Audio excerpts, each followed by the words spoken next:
अस्सलाम वालेकुम dear student. आज हम सूरत इखलास के बारे में पढ़ेंगे, इसके तर्जमा, इसके अल्फाज के मायनी और इसके अंदर बोर्ड के पेपर में जो क्वेश्चन आते हैं उसके बारे में डिस्कस करेंगे। सूरत इखलास कुरान पाक की मक्की सूरत है। ये 30वें पारे में होती है। इसकी 4 आयात हैं और इसका 1 रुकू है। जब हम इसके तर्जमे की तरफ आते हैं, बिस्मिल्लाहिर्रहमानिर्रहीम, अल्लाह के नाम से शुरू जो बड़ा मेहरबान और नहायत रहम करने वाला है। अब इसकी पहली आयत है, कुल कह दीजिए, हुआ वो, अल्लाहु अल्लाह, आहद एक, कह दीजिए वो अल्लाह एक है। अल्लाहु समद, अल्लाह बेनियाज है। अब बोर्ड के पेपर में ये भी क्वेश्चन आता है कि असमद का मायने क्या है, तो आपने इसका ये लफ्जी तर्जमा याद रखना है कि असमद का मायने है बेनियाज। लम ना यलिद, उसने किसी को जना, यानी कि उसने किसी को पैदा नहीं किया। वलम यूलद, और ना वो जना गया और ना वो किसी यानी किसी से पैदा हुआ।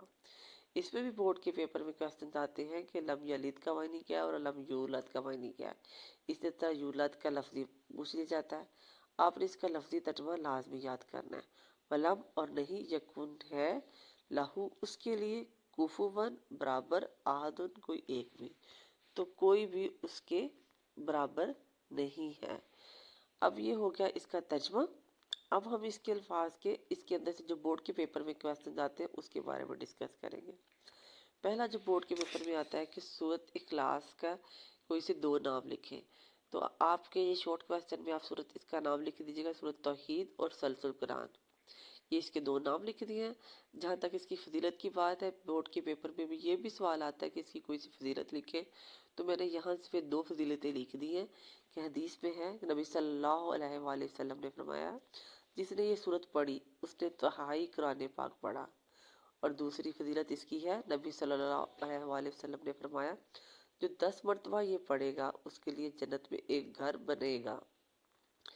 तफसील में मैं बता दूं कि असमद बेनियाज, कुफुवन आहद कोई बराबर नहीं, ये चीज़ें हैं जो बोर्ड के पेपर में आती हैं।